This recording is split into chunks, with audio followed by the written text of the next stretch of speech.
Hello everyone, welcome back to your favorite channel Magnet Brains. This is me Shipra Tiwari. बहुत बहुत स्वागत है. यहाँ पर आपको प्रोवाइड कराया जाता है बिल्कुल बेहतरीन फ्री एजुकेशन ताकि आप अपनी लाइफ में बहुत बेहतरीन कुछ कर सकें. तो लास्ट क्लास में हम लोगों ने, जैसा कि आपको पता है कि लास्ट के कुछ वीडियोस में हमने स्केलेटल सिस्टम ख़त्म करने की कोशिश तो नहीं की थी, बल्कि हमने स्टार्ट किया था. ठीक है, तो स्केलेटल सिस्टम में मैंने आपको पढ़ाया था क्या क्या, वो मैं आपको भी रिवाइज करवाती हूँ. आज के लेक्चर में हम लोग क्या पढ़ने वाले हैं? आज के लेक्चर में हम लोग पढ़ेंगे वर्टिब्रल कॉलम के बारे में. उसके पहले कल की क्लास में हम लोगों ने क्या क्या पढ़ा था वो थोड़ा सा देख लें हम लोग. आ जाओ. नाउ, कल हम लोगों ने स्कल के बारे में पढ़ा था. मतलब हमको ये पता है कि स्केलेटल सिस्टम को हम दो पार्ट में डिवाइड करते हैं. एक होता है एक्सियल स्केलेटन, एक होता है पेंडिकुलर स्केलेटन. ठीक है, अभी हम लोग एक्सियल स्केलेटन के बारे में बात कर रहे हैं. Then will start the appendicular skeleton. I try to complete all the skeleton by today only. ठीक है, सो बिल्कुल जो है आप ध्यान से सुनना. कोई बहुत ज़्यादा टफ नहीं है.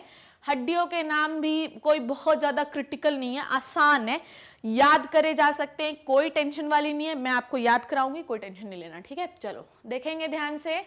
नाउ एक्सियल स्केलेटन जो होती है उसमें टोटल 80 हड्डियां हैं, जिसमें से स्कल में टोटल 29 बोन्स होती हैं. ठीक है, स्कल पूरा, ये जो पूरा खोपड़ी है, दिस इज स्कल.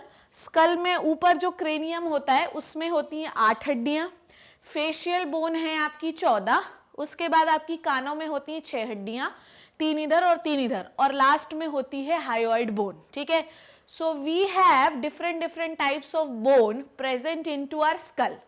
एक एक करके हम इस बोन के बारे में पढ़ेंगे, पर उससे पहले हम जान लें, क्योंकि ये पेज में रिपीट नहीं करूंगी. वर्टिब्रल कॉलम में वी हैव 26 बोन्स, जो कि आज हम पढ़ेंगे. उसके बाद रिब्स और स्टर्नम के बारे में पढ़ेंगे. रिब्स में है 24 रिब्स और एक होता है स्टर्नम. अपेंडिकुलर स्केलेटन, जो कि अपेंडेजेस से जिसका नाम आया, सेंट्रल से जो कुछ भी बाहर जाता है उसे हम अपेंडिकुलर स्केलेटन कहते हैं. ठीक है, सो अपेंडिकुलर स्केलेटन वो स्केलेटन है जिससे कोई भी चीज बाहर जाती है. अब मेरी बात को ध्यान समझना. अपेंडिकुलर स्केलेटन में दो बोन्स आ सकती हैं, एक होती है गर्डल बोन और एक होती है पेक्टोरल बोन. ठीक है, गर्डल बोन कौन कौन सी है? एक है पेल्विक गर्डल, एक है पेक्टोरल गर्डल, एक है कंधा और एक है कमर. ठीक है, उनकी भी हड्डियां हैं, बहुत इंपॉर्टेंट है, पढ़ना जरूरी है. ठीक है, नाउ अपेंडिकुलर स्केलेटन में आती हैं लिम्ब बोन, जो कि आपकी हाथों और पैरों की हड्डियां हैं. नंबर ऑलमोस्ट सेम है पर अरेंजमेंट डिफरेंट है, जो कि हम वहां पर पढ़ेंगे. ठीक है बच्चों मेरे, चलो. नाउ एक्सियल स्केलेटन में वी हैव 80 बोन्स. ठीक है, जिसमें हम सबसे पहले स्कल के बारे में बात कर रहे हैं. ठीक है, एक्सियल स्केलेटन जो सेंट्रल एक्सिस पे जाएगा. ठीक है, स्कल में कौन कौन सी बोन है? फेशियल बोन्स हैं, क्रेनियम है. क्रेनियम की बोन जो है उसमें फ्रंटल बोन, ठीक है, फ्रंटल बोन ये माथा बनाती है आपका, ये मैंने कल भी आपको पढ़ाया था. फिर होती हैं पैराइटल बोन. ठीक है, ये जो रूफ है आपके क्रेनियम का वो बनाती है पैराइटल बोन. पैराइटल बोन है तो एक ही, पर वो दो बोन्स का पार्ट होती है. मतलब दो बोन्स का पार्ट मतलब कि एक्चुअली ये दो पार्ट में होती है. बचपन में ये दो पार्ट में दिखाई भी देगी, पर समय के साथ इनके बीच में सूचर्स बन जाते हैं, इसलिए दोनों बोन जुड़ जाती है. पढ़ाया था मैंने आपको. ठीक है ना. उसके बाद ये होती है टेम्पोरल बोन्स. ठीक है, उसके बाद होती है ऑसिपिटल बोन, ये पीछे होती है. उसके बाद स्फीनॉइड बोन होती है. स्फीनॉइड बोन एक बटरफ्लाई शेप की बोन होती है. अगर आप पैराइटल को ऊपर से उड़ा दें तो नीचे आपको स्फीनॉइड बोन दिखाई देगी. स्फीनॉइड बोन जो होती है वो ऑलमोस्ट हर बोन से कनेक्टेड होती है स्कल के. ठीक है, फ्रंटल को छोड़ के, क्योंकि बीच में इथमॉइड आ जाता है. ठीक है, नाउ लास्ट में होता है इथेमॉइड बोन. इथेमॉइड बोन जो है ये जस्ट आपके नेजल कैविटी के पीछे पाई जाती है. नाउ स्कल क्रेनियम, क्या है क्रेनियम बच्चों? क्रेनियम तो खोपड़ी होती है. क्रेनियम बोन को क्रेनियम ब्रेन को कवर करती है. ये 8 हड्डियों से मिलकर बनी है. क्रेनियम जो था, मतलब क्रेनियम जो होता है, आप बिल्कुल मत समझना ये कि क्रेनियम कोई एक सिंगल हड्डी है, क्योंकि वो सिंगल हड्डी है ही नहीं. वो कोई सिंगल हड्डी नहीं है, बल्कि क्रेनियम अलग अलग बोन्स का जॉइंट होती है, ठीक है। जैसे कि आप देख रहे हैं कि यहाँ पर आपको कुछ धारियां दिखाई दे रही हैं, कुछ धारियां ऐसी और कुछ धारियां ऐसी। ये जो धारियां हैं ये पेराइटल बोन होती है, this is the frontal bone, ठीक है। तो पेराइटल दो भागों में होती है, ठीक है, एक ये पेराइटल, इवन फ्रंटल भी जो होती है बचपन में वो भी दो भागों में होती है, पर बाद में वो जुड़ जाती है, ठीक है। Okay done. मेटॉपिक सूचर होता है फ्रंटल बोन्स के बीच में। नाउ उसके बाद झारी बोन जो है स्कल की, वो किस स्ट्रक्चर से फ्यूज रहती है? थ्रू द सूचर्स, ठीक है। उसके बाद स्कल के बेस में एक ओपनिंग होती है, इस ओपनिंग को हम फोरामेन मैग्नम कहते हैं। फोरामेन मैग्नम से स्पाइनल कॉर्ड पास होती है। ह्यूमन स्कल डाइकोंडाइलिक स्कल कहलाता है, ठीक है। ओके तो human skull is a dicondylic school, okay. Dicondylic मतलब ऐसे दो प्रोसेस ह्यूमन स्कल से बाहर आएंगे जो कि वर्टिब्रल कॉलम से जुड़ेंगे, ठीक है। कोई दिक्कत परेशानी इसमें? नाउ नेक्स्ट थिंग, अब हम इस बोन के बारे में देख रहे हैं। देखिए एक चीज मैं आपको और बताऊं, अगर हम बात करें ब्रेन के फ्लोर की, ठीक है, तो ब्रेन का फ्लोर जो है वो कैसे बनता है? फ्रंटल ये बोन है, फ्रंटल ऐसे अंदर की ओर घुस जाए, पेराइटल ये बोन है, मतलब पेराइटल भी थोड़ा अंदर की ओर घुस जाए, टेम्पोरल ये बोन है ये ऐसे घुस जाए, और ऑसिपिटल पीछे तो ऐसे घुस जाए। तो ब्रेन जो है वो उसकी हड्डियां, मतलब बेसिकली स्कल की हड्डियां अंदर घुस घुस के बीच में आकर ज्वाइन हो जाती हैं थ्रू द स्फीनोइड बोन, ऐसा उनका अरेंजमेंट होता है। अगर मैं ऐसा आपको बता के बताऊं तो कुछ ऐसा अरेंजमेंट आपको दिखाई देगा। सो ये आपकी कौन सी बोन हो गई? This is the frontal bone, ठीक है। Now this is what? This is temporal bone and this is the occipital bone, ठीक है। This is the frontal bone, this is the parietal नहीं temporal bones, sorry, this is the that occipital bone, और ये हो गई sphenoid bone, यहाँ पर होती है इथिमोइड बोन। तो इस तरीके से आपको ब्रेन का फ्लोर दिखाई देगा। ध्यान समझो, फ्रंटल ऐसे अंदर घुस गई, टेम्पोरल ऐसे अंदर आ गई, और ऑसिपिटल पीछे से ऐसे अंदर आ गई, तो ये ब्रेन का एक प्लेट टाइप का बना लेते हैं जिसके बीच में स्फीनोइड बोन प्रेजेंट होती है, ठीक है। नाउ सूचर्स, अब मैंने आपको बताया कि जो खोपड़ी होती है उसमें अलग अलग प्रकार की हड्डियां उपस्थित रहती हैं। ये हड्डियां स्ट्रक्चर से जुड़ी रहती है जिसका नाम होता है सूचर्स, ठीक है। Sutures is what? It is made up of white fibrous connective tissue, ठीक है। ये जो जॉइंट होते हैं, जो स्कल की हड्डियों के बीच में जो जॉइंट पाए जाते हैं, उन्हें हम फाइब्रस जॉइंट कहते हैं। कौन सा जॉइंट कहते हैं? फाइब्रस जॉइंट कहते हैं, ये याद रखिएगा, ठीक है। These are called as fibrous joint. Joint तीन प्रकार के होते हैं, fibrous joint, cartilaginous joint and synovial joint, ठीक है। ओके सो तीन प्रकार के जॉइंट होते हैं। फाइब्रस जॉइंट जो होता है वो इमूवेबल जॉइंट होता है, कार्टिलेजिनस जॉइंट जो होता है ये स्लाइटली मूवेबल जॉइंट होता है, साइनोवियल जॉइंट जो होता है ये बहुत ज्यादा मूवेबल जॉइंट होता है। तो स्कल की हड्डियों के बीच में पाया जाने वाला जो जॉइंट है वो है फाइब्रस जॉइंट। फाइब्रस स्कल में जितनी भी हड्डियां रहती हैं वो through the white fibrous connective tissue के जुड़ी रहती हैं, इसकी वजह से हिल नहीं सकती। There is no movement present into the skull bone, please always remember this, ठीक है। तो मैंने आपको सूचर्स बताए थे अलग अलग तरीके के, ठीक है।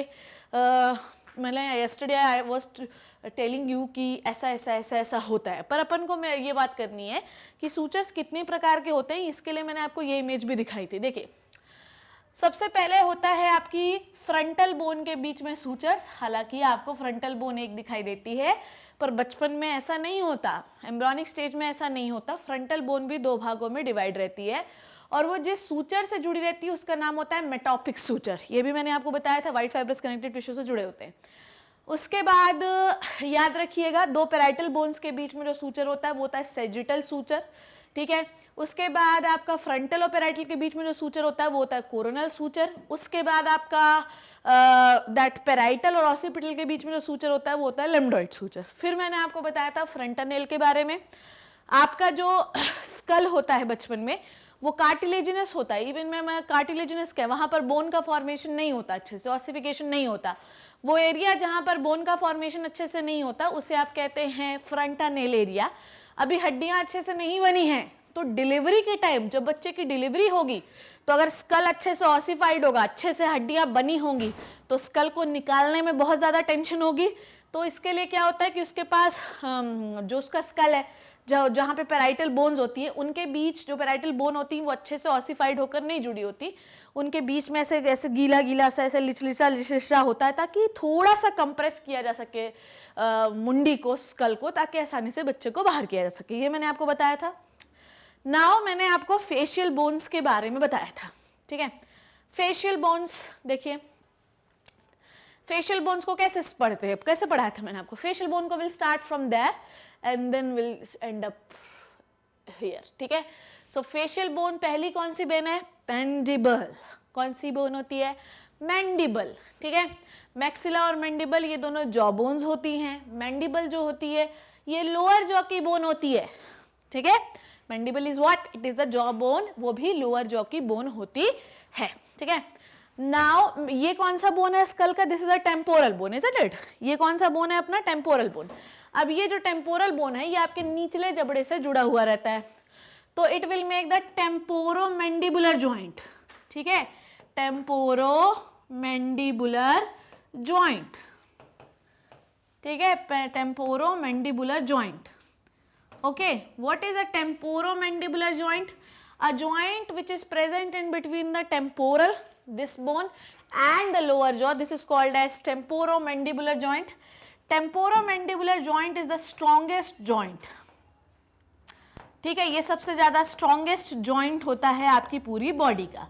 Please always remember this. Now maxilla से अब हम लोग कहाँ की ओर चल रहे हैं बताइए। मैक्सिला से will goes into the mandible की ओर चलते, ठीक है। मैक्सिला से हम लोग आ गए मैंडिबल की ओर, ठीक। अब मैंडिबल में आप क्या देख रहे हैं, दिस इज द ब्लू वाला इज द मैक्सिला ना, तो मैक्सिला से अब कहाँ आया आप, मैंडिबल, ये है मैंडिबल। तो आपका जो ऊपर का जबड़ा रहता है वो एक नहीं है, वो दो प्लेट से मिलके बना हुआ है, ठीक है, मतलब दो बोन से जुड़कर बना हुआ है। तो दो होती हैं आपकी मैक्सिलरी बोन्स, ठीक है। तो ये हो गई मैक्सिलरी बोन, अपर का जबड़ा होता है जिससे दांत वगैरह जुड़े रहते हैं, ओके। फिर उसके बाद हम लोग जाते हैं यहाँ, ठीक है। तो ये कौन सी बोन होती है, चीक बोन। कौन सी बोन होती है, चीक बोन। चीक बोन को हम जाइगोमेटिक बोन्स भी कहते हैं। मेरी बात समझ गए आप। यहाँ से शुरू किया mandible, this is the maxilla, this is what, this is the cheek bone, this is what, चिक चिक बोन्स, ठीक है। जिससे मुंह चला के आप बहुत चिक चिक करते हो ना, वो जाइगोमेटिक बोन है, ठीक है ना। उसके बाद हम लोग बात करते हैं कौन सी बोन की, उसके बाद यहाँ से आप यहाँ आइए। ये वाली बोन कौन सी होती है, लेक्रीमल्स, ठीक है। लेक्राइमल जो बोन होती है उसके पास होती है लेक्राइमल ग्लैंड, जो कि आंसू निकालने का काम करती है ना। उसके बाद हम लोग कौन सी बोन पर आते हैं, उसके बाद हम अंदर की ओर आ रहे हैं। ये जो बोन आपको दिख रही है, this bone is called as nasal bone. Nasal bone जो होती है ये नेजल ब्रिज बनाती है, ये वाली, ठीक है। उसके बाद हम लोग बात करते हैं, उसके बाद हम यहाँ आते हैं, ये है वोमर। तुम्हें ये लगता है ये वाला जो पार्ट है ये लचीला है बच्चों, मैं मानती हूँ कि ये पार्ट लचीला है, इसमें कोई मनाही नहीं है, पर ये ना भूले आप कि ये पूरा पार्ट लचीला नहीं है, इसमें कोई ना कोई बोन भी है। यहाँ पर जो बोन होती है वो होती है वोमर। उसके बाद यहाँ पर आइए, यहाँ पर आपकी बोन पर कुछ होते हैं उभार, जिसे हम नेजल कॉन्का कहते हैं। We have 3 types of nasal concha, superior, middle and inferior, पर उससे बहुत सारी बोन और भी जुड़ी रहती है, इसलिए हम लोग उसको नेजल फेशियल बोन के अंदर काउंट नहीं करेंगे अभी। We have to count only the bone which is not articulate with any other bone and present only in the facial bone, facial area. Then the inferior nasal concha, ठीक है, it is present on the lateral side of the nose. ये देखिए यहाँ पे बनाया भी हुआ है। ये एयर को क्लियर करती है और एयर को ह्यूमिडिफाई करती है, क्योंकि तुमने अगर गर्म हवा को सूंघ लिया, जलती हुई एयर को सूंघ लिया, तो हो सकता है तुम्हारे लंग्स डैमेज हो जाए। Then the inferior nasal concha जो है वो बचाती है आपको, ठीक है। नाउ ये हो गई, लास्ट में बचती है पैलेटाइन बोन।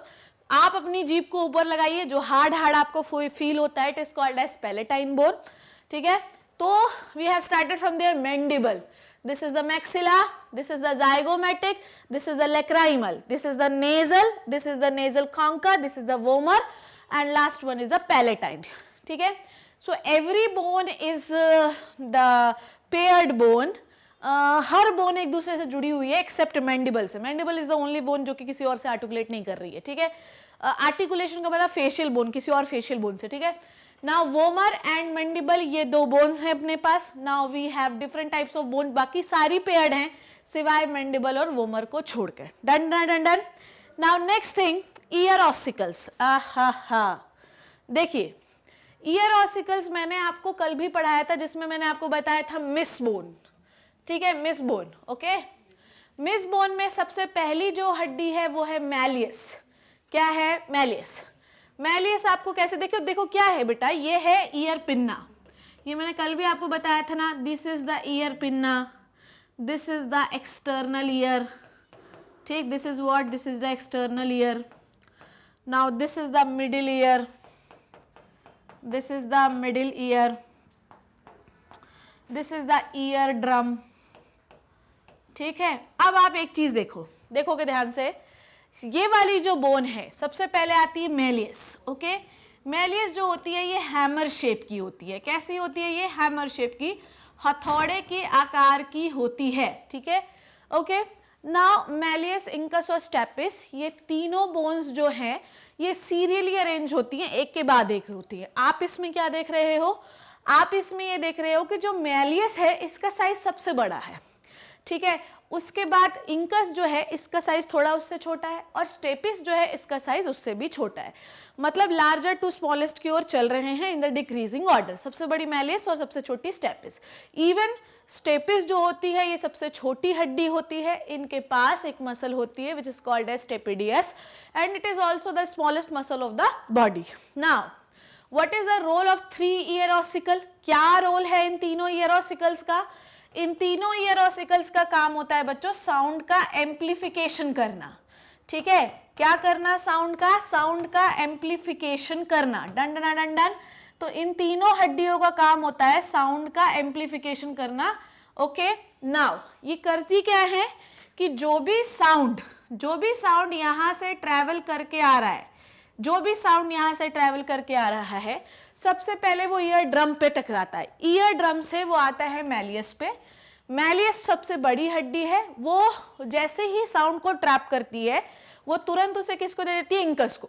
इंकस तिलमिलाती है और तुरंत वो किसको दे देती है? स्टेपिस को. देन स्टेपिस जो है एक ऐसे राउंड स्ट्रक्चर में खुलता है जिसे हम कॉक्लिया कहते हैं. जिसे हम क्या कहते हैं? जिसे हम कॉक्लिया के नाम से जानते हैं. ठीक है, so this is called as cochlea. तीनों हड्डियां जो होती हैं साउंड एम्प्लीफिकेशन का काम करती हैं. तो साउंड जो होता है, यहाँ से अगर कोई चिल्ला रहा है, जैसे मान लीजिए अपने सोनू भैया यहाँ से कोई भोपू बजा रहे हैं. लेट मी मेक अ भोपू. How I can make the भोपू? चलो, तो ये सोनू भैया जो हैं इनका दिमाग आज खराब हो गया है मान लीजिए, और ये जो हैं एक भोपू बजा रहे हैं. ठीक, इस भोपू से जो साउंड आ रही है सबसे पहले वो आपके कान के ईयर पिन्ना में जा रही है. ठीक है, फिर उसके बाद ये जो साउंड है ये ट्रेवल करते करते इस ईयर ड्रम पे टकराएगी. ठीक है, ईयर का स्ट्रक्चर हम लोग अभी पढ़ेंगे, तो मैं आपको कल भी मैंने बताया था. ओके, तो यहाँ से टकरा के हैमर शेप की उसमें गई हड्डी में, मतलब यहाँ से टकरा के उसने दिया इंकस को, इंकस से दिया आपके स्टेपिस को, स्टेपिस से आपका साउंड जो है वाइब्रेशंस कहाँ गई आपके कॉक्लिया में. कॉक्लिया से निकली नर्व. ठीक है, आपकी नर्व निकली. उसके बाद नर्व जो है वो उसने सिग्नल ब्रेन को दिया. ब्रेन ने सोचा कि क्या सुन रहे हैं, क्या भोपू की आवाज़ है, कि चोंगे की आवाज़ है, कि किसकी आवाज़ है. उसके बाद वापस से आपके कान को रिवर्ट किया गया और आपको सुनाई दिया. बोन जो है वो बड़े से छोटी होती जा रही है ताकि एम्प्लीफिकेशन बढ़ता जाए, क्योंकि जो साउंड एनर्जी है वो बड़ी बोन को मिलेगी तो वाइब्रेशन कम होगा, पर जब उतनी ही साउंड एनर्जी छोटी छोटी बोन्स को मिलेगी तो वाइब्रेशन प्रोडक्शन ज़्यादा होगा. शेप देखेंगे, मैलियस का शेप हैमर शेप का होता है, हथौड़ा कहते हैं इसको अपन लोग. इंकस क्या होता है? इंकस आपने अगर किसी मैंने शेप आपको लास्ट क्लास में बताया था कि अगर आप किसी लोहा पीटने वाले आदमी को देखते हैं, that called as blacksmith और लोहार, तो वो जिस चीज़ में लोहा पीटता है उसको आप कहते हैं एनविल शेप. स्टिरअप शेप क्या होता है कि जिसमें जब घोड़ा घुड़सवारी करते हैं तो जिस चीज़ में आप अपना पैर डालते हो ना, it is called as stirrup, stapes. ठीक है, कोई टेंशन? तो ये 3 बोन हो गई, मैलियस, इंकस और स्टेपिस. सबसे छोटी होती है स्टेपिस, इसके पास मसल होती है स्टेपिडियस. Now hyoid bone. चलो, इसके बारे में मैंने आपको बताया था कि हायोइड बोन जो होती है ये एक मसल अपने ऊपर जोड़ के रखती है जिसका नाम होता है टंग. ठीक है, tongue is a muscular organ, तो टंग को जोड़कर रखती है. हायोइड एक ऐसी बोन है जो किसी और बोन से जुड़ी नहीं होती है। Hyoid is a single bone, you इसका शेप होता है, बकल कैविटी के एंड पर पाई जाती है। ठीक, तो ये हम लोगों ने लास्ट क्लास में तो खत्म कर लिया था। Okay, now this is the location, frontal, parietal, temporal, occipital, sphenoid and ethmoid. ठीक है, इथमोइड का कहाँ है? Spongy roof of nasal cavity through which the olfactory nerve passes to the brain.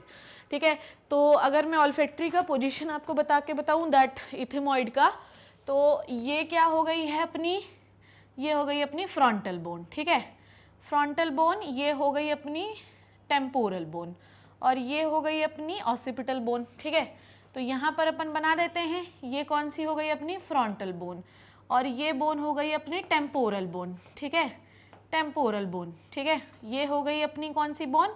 Occipital bone. ठीक, और ये जो बटरफ्लाई शेप बना, इसे आप कहते हैं स्फीनोइड बोन। ठीक है, स्फीनोइड के ऊपर होती है इथेमोइड बोन। कौन सी बोन होती है बेटा? इथेमोइड बोन। ओके, अब आप देखेंगे कि ये जो ऑसिपिटल बोन होती है, इसमें एक छोटा नन्हा मुन्ना प्यारा प्यारा क्यूट क्यूट सा छेद होता है, इसका नाम होता है फोरामेन मैग्नम। मैंने लास्ट क्लास में आपको बताया था, थोड़ा सा कान खोल कर सुनिएगा और लास्ट वाला लेक्चर देखिएगा। जो नहीं देखा होगा तो फिर से सुन लीजिए, कोई बात, हम तो खड़ी हूँ मैं बताने के लिए हूँ। सो आपके ऑसिपिटल बोन में एक छेद होता है जिसका नाम होता है फोरामेन मैग्नम। यहाँ से पास होती है आपकी स्पाइनल कॉर्ड, इसलिए आपकी जो खोपड़ी होती है वो आपके स्पाइनल कॉर्ड से जुड़ी हुई होती है। सो ये जो चार हड्डियां हैं, दैट ऑसिपिटल, टेम्पोरल, फ्रंटल, ये जो होती हैं ये ब्रेन का फ्लोर बनाने का काम करती हैं।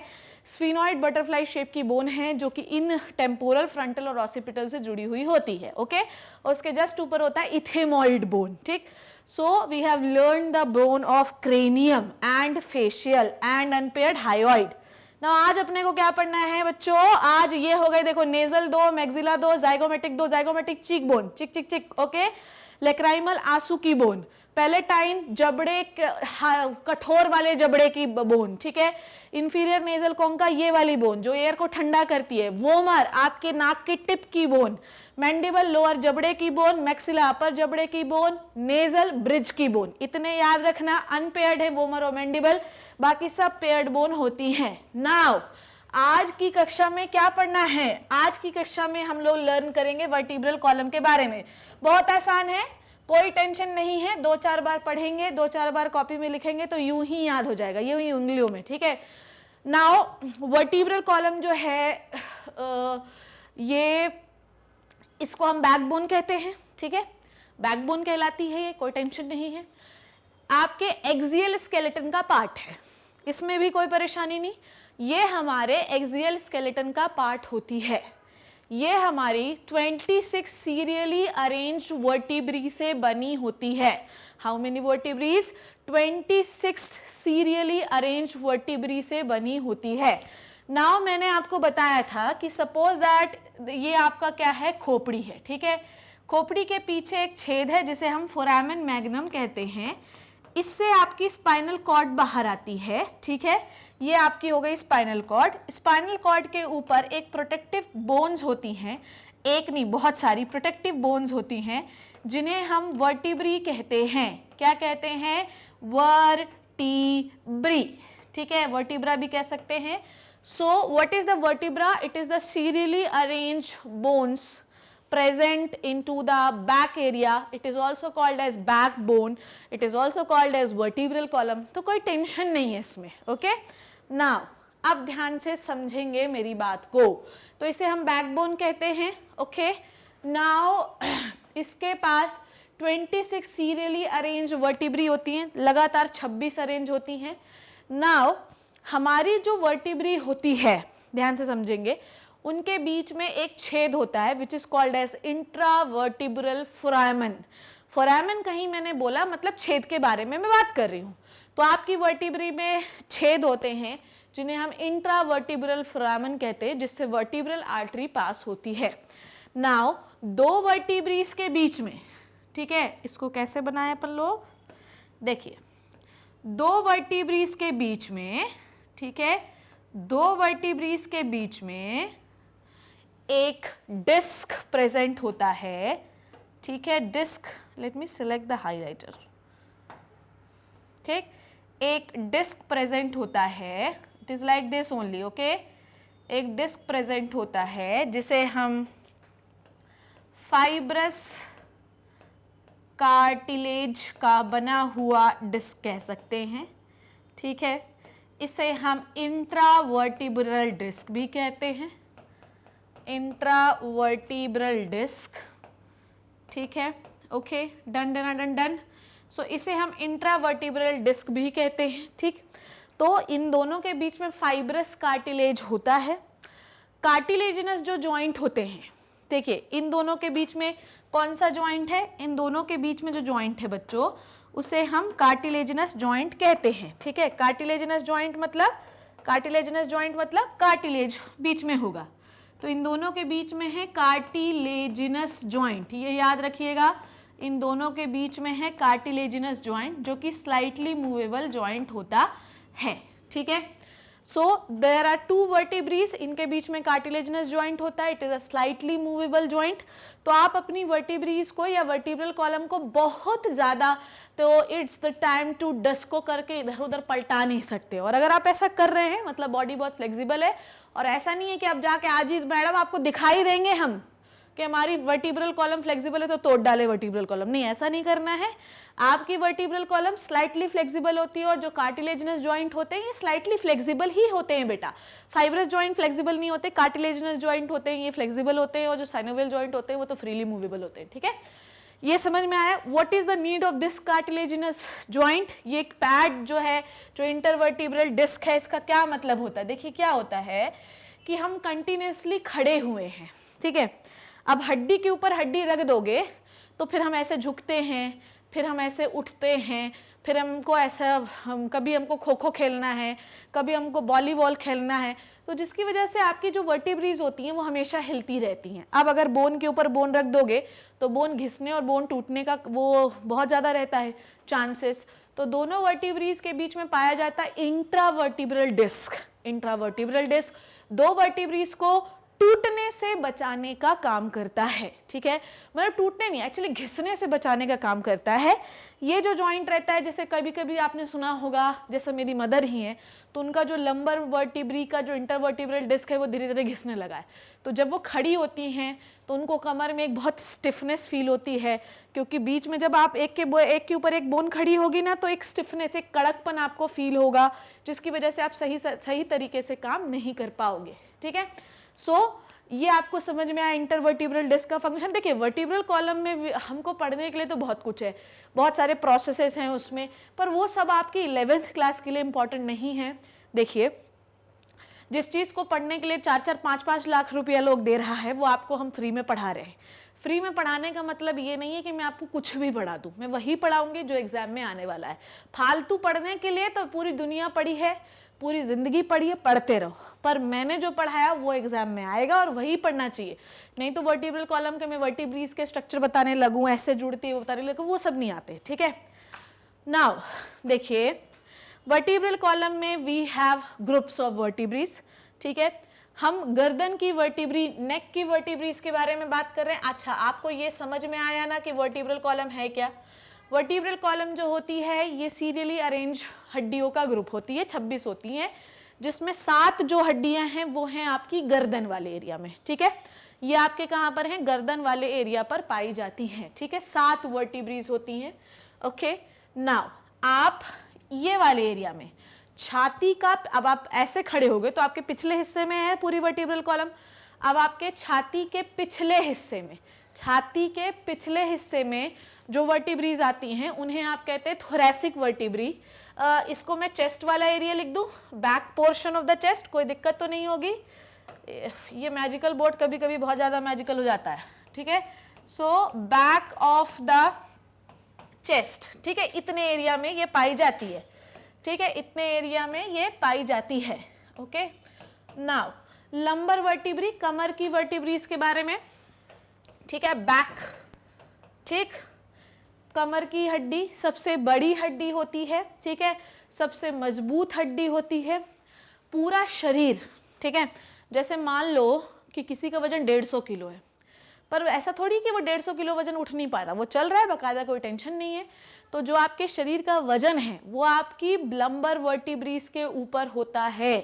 किसके ऊपर होता है? लंबर वर्टिब्रीज के ऊपर होता है। नाउ सैक्रल, लंबर के नीचे होती है सैक्रल, ठीक है, ये पान के पत्ते जैसी होती है, लीफ शेप की बोन होती है, ठीक है, तो सैक्रल होती है और एक होती है कॉकेक्स। नाउ ये किसका है? This is the number of the adult, ठीक है। Now this is the number of the adult. ये किसकी वर्टिब्री की बात कर रहे हैं आप बात कर रहे हैं एडल्ट की वर्टिब्री की, ठीक है। इनके पास टोटल कितना बोन हो गया? 26 बोन। पर अब मैं बात करूंगी किसकी?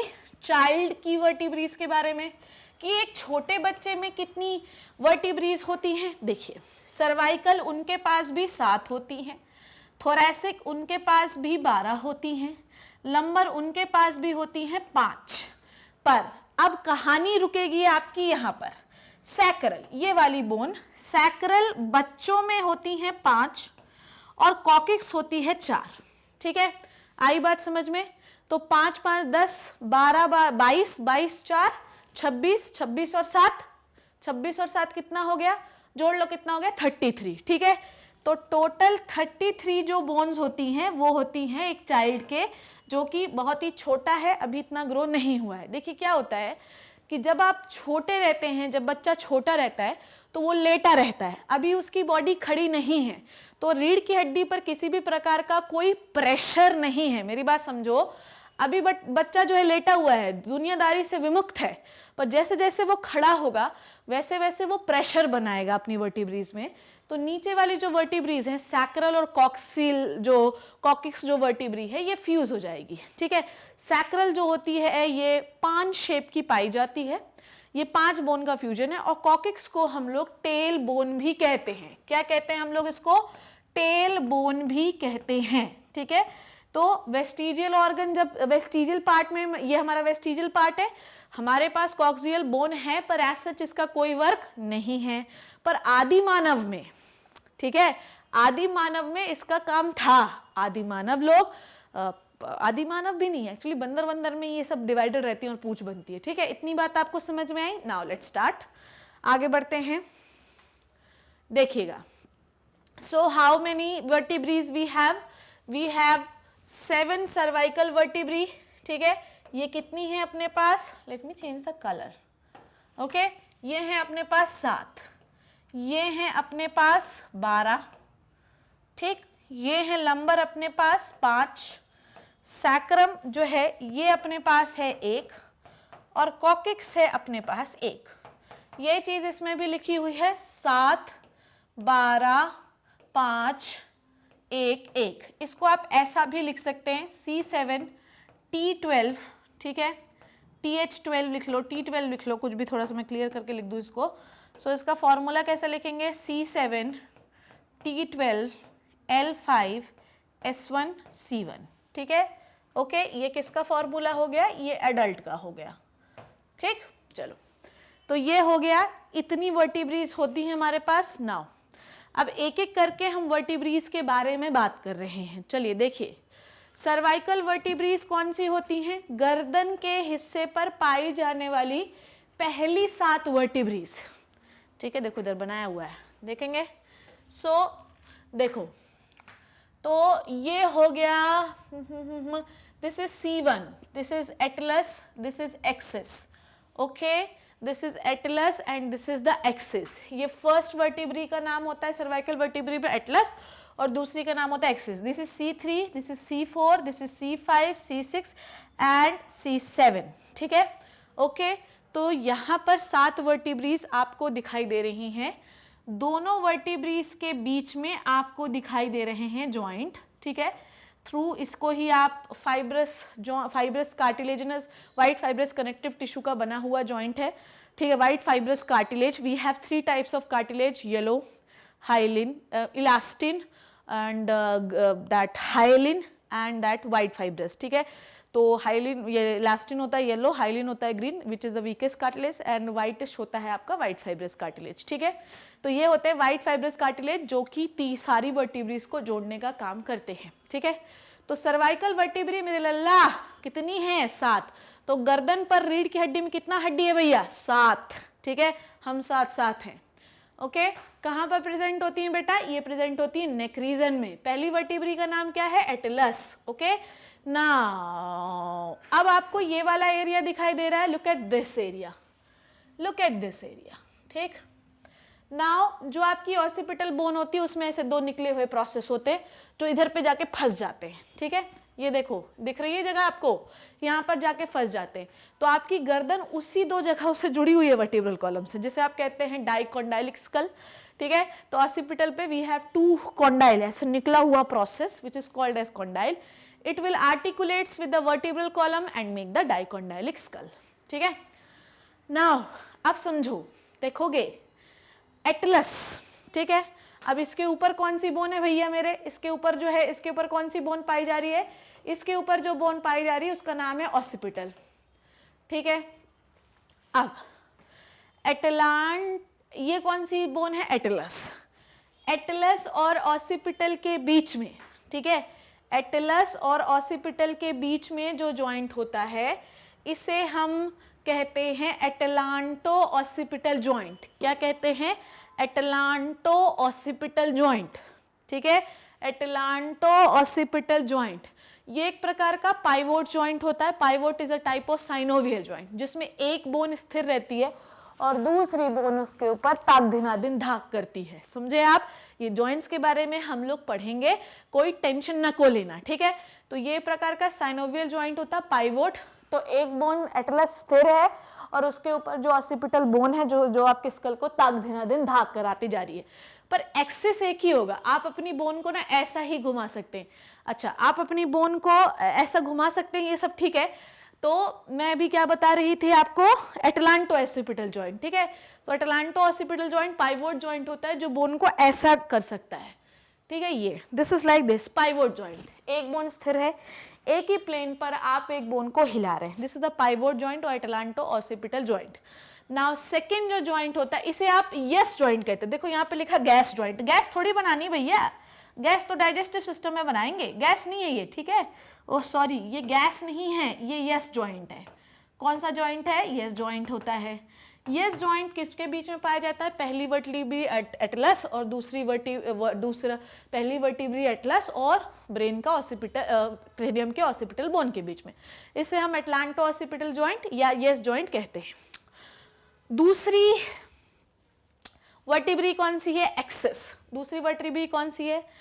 एटलस और एक्सिस के बीच में, एटलस एंड एक्सिस के बीच में जो जॉइंट होता है, एटलस एंड एक्सिस के बीच में जो जॉइंट होता है इसे हम कहते हैं एटलांटो एक्सिस।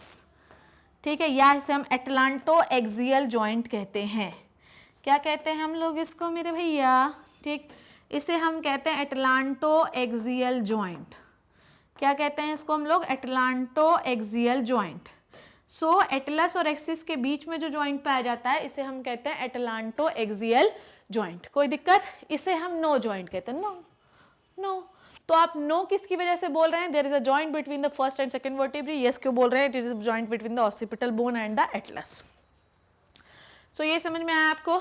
नाउ दूसरी वर्टिब्री है थोरैसिक वर्टिब्री। ये सर्वाइकल वर्टिब्री से बड़ी होती है।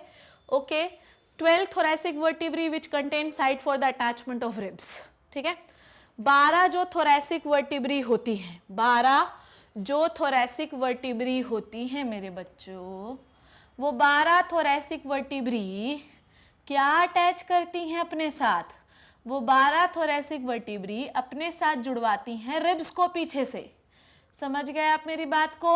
सो 12 थोरैसिक वर्टिब्री जो होती हैं वो रिब्स को जोड़ने का काम करती हैं थ्रू द कार्टिलेज। ठीक है, तो रिब्स जो है वो आपके दैट पीछे के हिस्से से थोरैसिक वर्टिब्री से जुड़ी हुई होती है।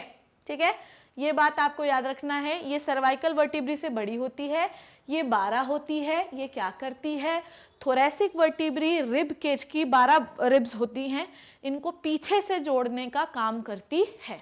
ठीक है, now last one is the lumbar vertebrae. कौन सी? लंबर।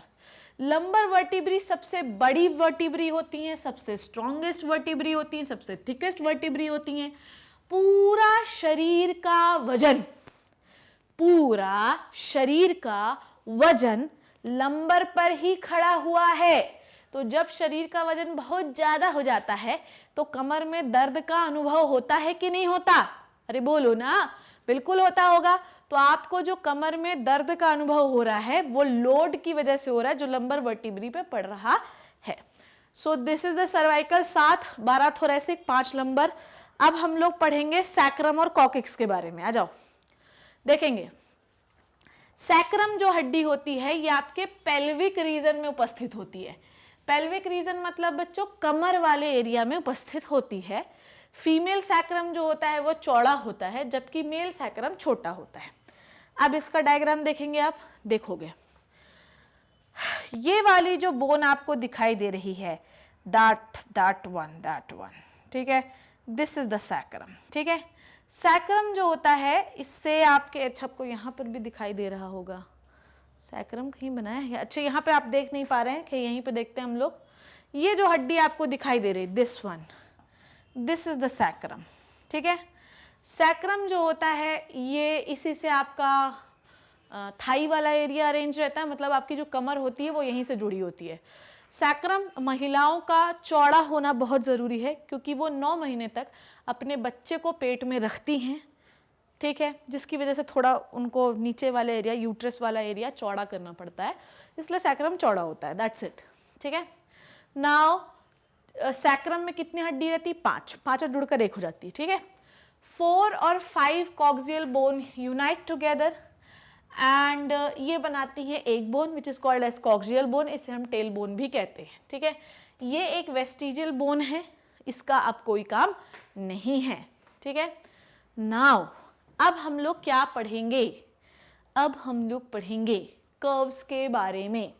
किसके बारे में? कर्व्स के बारे में। चलो देखो, जब बच्चा छोटा रहता है, ठीक है, जब बच्चा क्या रहता है, पिद्दू सा रहता है, छोटा सा रहता है, लिटिल वन रहता है, तो उसका जो कर्व रहता है, समझो बात को, जब बच्चा छोटा रहता है तो उसका जो कर्व रहता है वो पूरा कॉनकेव रहता है। ठीक है, मैं छोटा बेबी कैसे बनाऊं?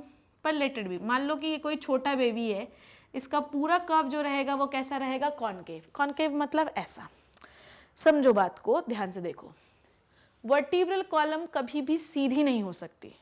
अगर तुम्हें ये लग रहा है कि वर्टिब्रल कॉलम सीधी होती है तो ये हमारी सबसे बड़ी गलतफहमी बेटा, कभी भी सीधी नहीं हो सकती वर्टिब्रल कॉलम। ठीक है, अच्छा आगे बढ़ते हैं हम लोग।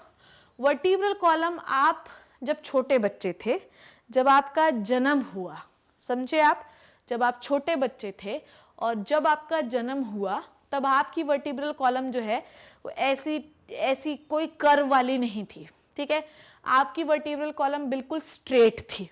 कैसी थी वर्टिब्रल कॉलम? बिल्कुल स्ट्रेट। इतनी बात आपको समझ में आई? So your vertebral column is totally straight. ठीक, पर ठीक, फिर आपने क्या देखा, मतलब पूरा जो वर्टिब्रल कॉलम रहता है वो बिल्कुल ऐसा रहता है। ठीक, आपका ऐसा वर्टिब्रल कॉलम था। ओके, नाउ अब बच्चा बड़ा हुआ, अब बच्चा क्या हुआ? बड़ा हुआ। जब बच्चा बड़ा हुआ तो सबसे पहले उसने अपनी मुंडी उठाई, ठीक है, अपना सर उठाया।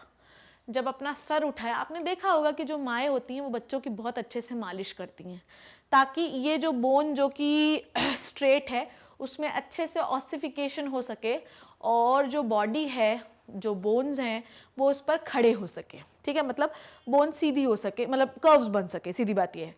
तो माँ जो होती हैं, मम्मीज जो होती हैं, वो बच्चे को अच्छे से मालिश क्यों करती हैं? सबसे पहले बच्चा जब छोटा होता है, नन्हा मुन्ना होता है, तो सबसे पहले क्या करता है? अपना मुंडी ऊपर करता है, ऐसे ऐसे ऐसे। तो फिर हमारे पास कौन सा कर्व बनता है? सबसे पहले हमारे पास कर्व बनता है अपना दैट सर्विक्स बोल रही हूँ, सर्वाइकल कर्व। ठीक है, तो जब बच्चा अपनी मुंडी उठाता है, ठीक है, तो सबसे पहले अपना कर्व कैसा था? ऐसा। ठीक, कोई कर्व नहीं था, ऐसा। पूरा जो जन्म से पहले या जन्म के बाद भी हमारा कर्व कैसा रहता है? स्टार्टिंग फ्रॉम जब भी नया नया जन्म हुआ है तो पूरा कर्व कॉनकेव था। कैसा था? कॉनकेव, मतलब ऐसा। पर अब धीरे धीरे बच्चे ने क्या किया भैया मेरे, बच्चे ने अब क्या किया, उसने सर को उठाया, गर्दन उठाना शुरू किया। तो जब उसने गर्दन उठाया ना तो कर्व थोड़ा सा ऐसा हो गया, कैसा हो गया, ऐसा, ठीक है। कैसा हो गया बच्चों, कर्व, कैसा हो गया कर्व, इस तरीके का। ये कैसा कर्व है, कॉन्वेक्स कर्व। कैसा है, कॉन्वेक्स। ये अभी भी पूरा क्या है, कॉनकेव, ठीक है। ओके, तो जब बच्चे ने गर्दन उठाई, मैं आपको कैसे, यहीं पर बनाना पड़ेगा हम लोगों को, खैर, तो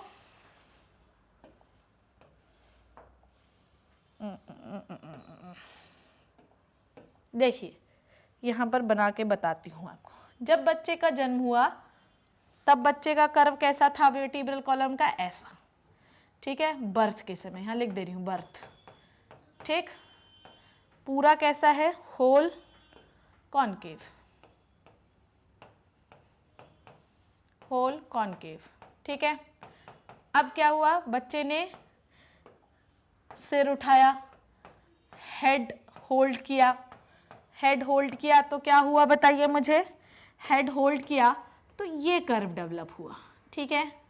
ओके, नाउ ये कर्व जो है ये कैसा है, ये है कॉन्वेक्स, ये कैसा है, ये कैसा है, कॉन्वेक्स,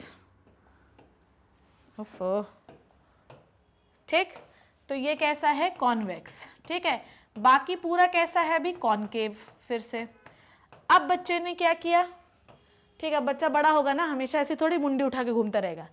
अब बच्चा धीरे धीरे जो है वो हाथ और पैरों के बल, क्या कहते हैं उस चीज़ को एग्जैक्टली मेरे दिमाग में नहीं आ रहा, जब स्क्रॉल करता है बच्चा, क्रॉलिंग करता है, उसको क्या कहते हैं, मुझे एग्जैक्टली पता नहीं, मैं नेक्स्ट क्लास में बताऊंगी, ठीक है।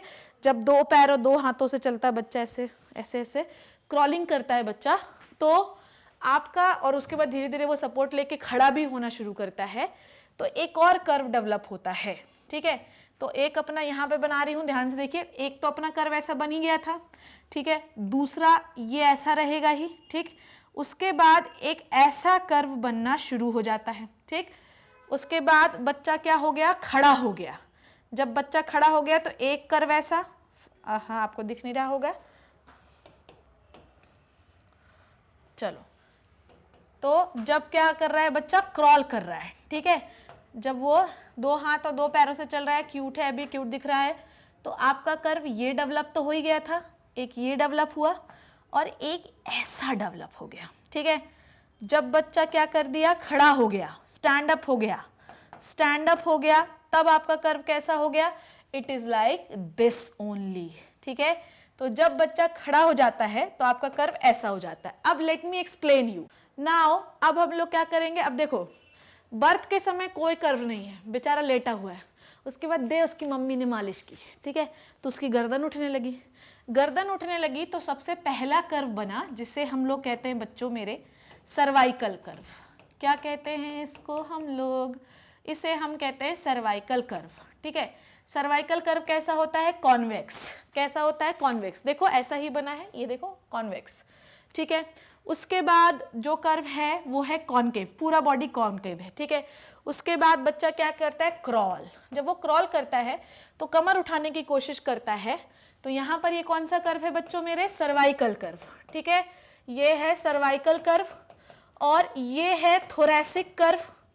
थोरैसिक कर्व जो है ये अपने पास होता ही है, क्रॉल करने और स्टैंड करने के दौरान हमारे पास जो कर्व बनता है वो होता है लंबर कर्व। कौन सा कर्व, लंबर कर्व। समझ में आई बात, ओके। और सैक्रल कर्व भी हमारे पास होता ही है।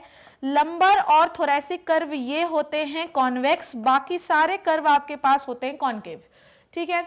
तो बच्चा जब गर्दन उठाता है तो कौन सा कर्व उसने डेवलप किया, तो उसने डेवलप किया सर्वाइकल कर्व जो कि होता है कॉन्वेक्स, ठीक है। उसके बाद बच्चा खड़ा हुआ, देखो थोरैसिक तो हमेशा से ही आपका ऐसा ही कर्व था ना, तो थोरैसिक कर्व तो हमेशा से ही बना ही हुआ था, तो कोई टेंशन नहीं है। पर बच्चा जब खड़ा हुआ इसका मतलब ये कि बच्चे की कमर बढ़िया मजबूत हो गई है। मेरी बात समझ में आई कि बच्चे की जो कमर है वो बढ़िया मजबूत हो गई है और लंबर कर्व डेवलप हो गया। लंबर कर्व डेवलप हो गया मतलब ये वाला कर्व डेवलप हो गया, ठीक है। उसके बाद बच्चा बिल्कुल दौड़ने फिरने लगा तो सैक्रल कर्व भी ऑलरेडी बना हुआ रहता है। So there are two curves which develop after the birth. Number one is the cervical and second is the lumbar curve. Cervical convex, ठीक है, थोरैसिक कॉनकेव, लंबर कॉन्वेक्स और सैक्रल कॉन्केव, ठीक है। मैं यहाँ पर आपको बना के बता भी देती हूँ, मैं भी आगे बना हो नहीं बना है कोई टेंशन नहीं लेना है, कोई टेंशन नहीं लेना है। तो ये हो गया सर्वाइकल, ये हो गया थोरैसिक, ये हो गया लंबर और ये हो गया सैक्रल, ठीक है। ओके, तो यहाँ पे मैं लिख भी देती हूँ, दिस इज द सर्वाइकल, यहाँ पे लेबल कर देते हैं, लेबल तो है ही, ठीक है। फिर ये हो गया thoracic, okay, and this is the lumbar and this is the sacral, ठीक। ये है आपके पास 4 कर्व, ठीक है। थोरैसिक कर्व, पेल्विक कर्व को हम सैक्रल कर्व भी कहते हैं, ठीक है। नाउ अब मेरी बात को कान खोल के सुनना, थोरैसिक कर्व और सैक्रल कर्व को हम प्राइमरी कर्व कहते हैं।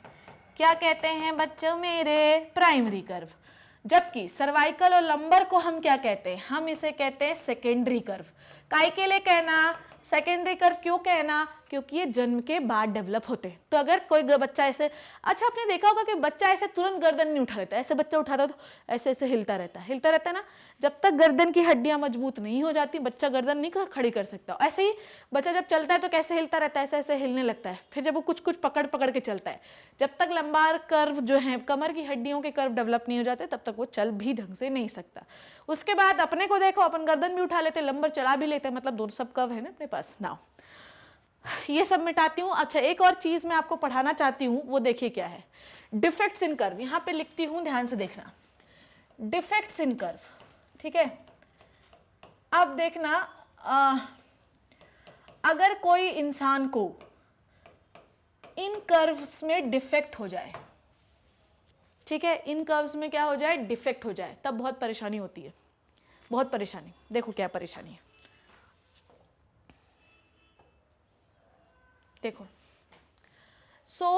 मान लो, देखो ध्यान से, जैसे मैं बताती कुबड़, किसी का कुबड़ निकला हुआ देखा है? मतलब गर्दन तो सही रहती है पर ये वाला जो हिस्सा रहता है, ये वाला ये ऊपर उठ जाता है, ठीक। तो जब आपका थोरैसिक कर्व, कौन सा कर्व? थोड़ा ऊपर लिख देती हूँ। तो जब आपका बच्चों मेरे थोरैसिक कर्व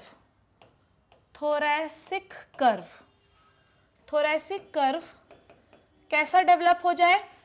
अपर साइड पे, समझो बात को, ठीक।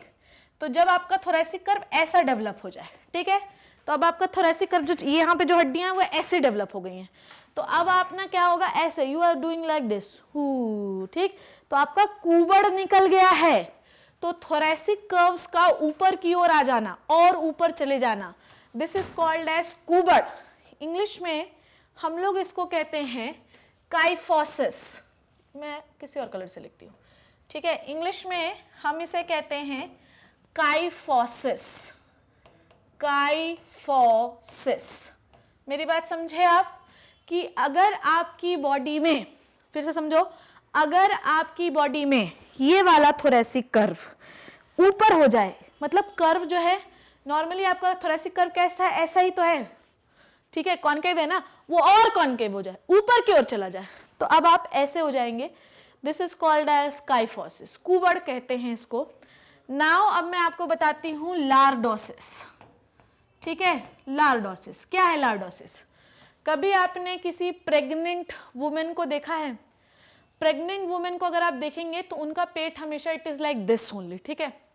क्या होता है कि यूट्रस को या बच्चे को प्रॉपरली एकोमोडेट करने के लिए जो आपका दैट वन लंबर जो आपका कर्व होता है वो इंटीरियर डायरेक्शन में फैल जाता है, ठीक है। मतलब इट इज लाइक दैट, जो कि लंबर ऐसा ही होता है। तो अगर एक्सेसिव, लिख दे रही हूं मैं, एक्सेसिव डेवलपमेंट, डीवी लिखा है, excessive development of lumbar curve in anterior direction, समझ में आई बात? तो अगर आपका लंबर कर्व सामने की ओर एंटीरियर डायरेक्शन में और बढ़ जाए, ठीक है, तो मतलब जो शरीर होता है वो ऐसे झुक जाता है, ये कब होता है? आपको ऑस्टियोपोरोसिस है, प्रेग्नेंट हैं, मोटे हैं, तो ऐसा हो जाता है। It is called as lordosis. ठीक है, नाउ अब हम लोग बात करेंगे कि इसकी एक और टर्म बचा हुआ है, वो बता देती हूं मैं आपको, स्कॉलियोसिस। ठीक है, क्या होता है ये? ठीक, देखिए, scoliosis is the abnormal development, scoliosis is the abnormal development of any curve। ठीक है, अब समझो, कभी कभी आपने किसी मनुष्य को देखा होगा, मैं नेक्स्ट क्लास में आपको इसके इमेजेस भी दिखा दूंगी, काइफोसिस की, लॉर्डोसिस की और स्कॉलियोसिस की। कभी कभी आपने देखा होगा कि बहुत सारे लोग ऐसे होते हैं जिनका ऐसा रहता है। ठीक है, ये ऐसा हो जाता है, कभी कभी ऐसा हो जाता है, कभी ऐसा हो जाता है, कभी ऐसा हो जाता है। मतलब आपने देखा होगा कि कभी कभी बॉडी का पोस्चर चेंज हो जाता है। तो किसी भी कर्व का, चाहे सर्वाइकल, थोरैसिक, लंबर, किसी भी कर्व का कोई भी एबनॉर्मल डेवलपमेंट हो जाए, आगे पीछे हो जाए, तो किसी भी तरीके से बॉडी पोस्चर बदल जाए, इसे आप कहते हैं scoliosis. So what is the kyphosis? Thoracic का ऊपर आना। What is the lordosis? Lumbar का आगे जाना। What is the scoliosis? किसी भी कर्व का आगे या पीछे जाना एबनॉर्मली, जिससे बॉडी का पोस्चर बदल जाए। ठीक है, so this is all about the abnormalities और डिफेक्ट्स इन द कर्व्स। ठीक है, so what you have learned in this class? बेटा क्या सीखा तुमने मेरे बच्चों? बताओ मुझे, क्या सीखा तुमने इस क्लास में? हम लोगों ने क्या सीखा इस क्लास में? हम लोगों ने वर्टिब्रल कॉलम के बारे में पढ़ा। हालांकि इसका एक स्क्रीनशॉट आप ले सकते हो, जिससे आपको और क्लियर हो जाएगा। हाँ, तो ठीक, तो हम लोगों ने इस क्लास में क्या क्या पढ़ा? अभी स्टर्नम हुआ नहीं है, स्टर्नम की स्लाइड्स मैंने क्यों लगा दी सर। ठीक है, ना हम लोगों ने क्या क्या पढ़ा? हम लोगों ने पढ़ा पूरा वर्टिब्रल कॉलम के बारे में। ठीक है, हाउ मेनी हड्डी वी हैव, कौन से कर्व्स होते हैं, कर्व्स में कौन से डिफेक्ट होते हैं, बचपन में कितनी हड्डियां होती है, जवानी में कितनी हड्डियां होती हैं। ठीक है, कौन सा डिस्क होता है, कैसा शेप होता है, कौन बड़ी होती है, कौन छोटी होती है, सारी चीज़ों के बारे में। ठीक है, so this is all about the vertebral column of the axial skeleton. I hope you learn and enjoyed the video. ठीक है, आई होप, मैं ये उम्मीद कर रही हूँ कि ये वीडियो आपको अच्छी तरीके से समझ में आया होगा। मैंने एक एक चीज़ आपको बहुत अच्छे से धीरे धीरे पढ़ाई। मैं ये समझ रही हूँ कि आपको बढ़िया तरीके से समझ में आया होगा। अगर आपसे खैर छोड़िए, मैं एक चीज़ बताना चाहती हूँ, एक वर्टिब्री दूसरे वर्टिब्री से कैसे अटैच होती है। एक वर्टिब्री जो होती है उसमें होता है स्पाइनस प्रोसेस कहीं पूछा जाए तो वर्टिब्री से कोई भी हड्डी थोड़ी बहुत निकली रहे, it is called as spinous process. तो एक स्पाइनस प्रोसेस जो होता है वो दूसरे के स्पाइनस प्रोसेस में फंस जाता है। तो we have some processes in the vertebrae जो कि एक दूसरे में आर्टिकुलेट होती है। ये आपके जानने की जरूरत नहीं है, जितना जानने की जरूरत थी मैंने आज के लेक्चर में बता दिया। I hope you learn and enjoyed the vertebral column. In the next class I will tell you the some part of the axial skeleton. तब तक घर पे रहिए, सेफ रहिए, अपना ध्यान रखिए। Thank you.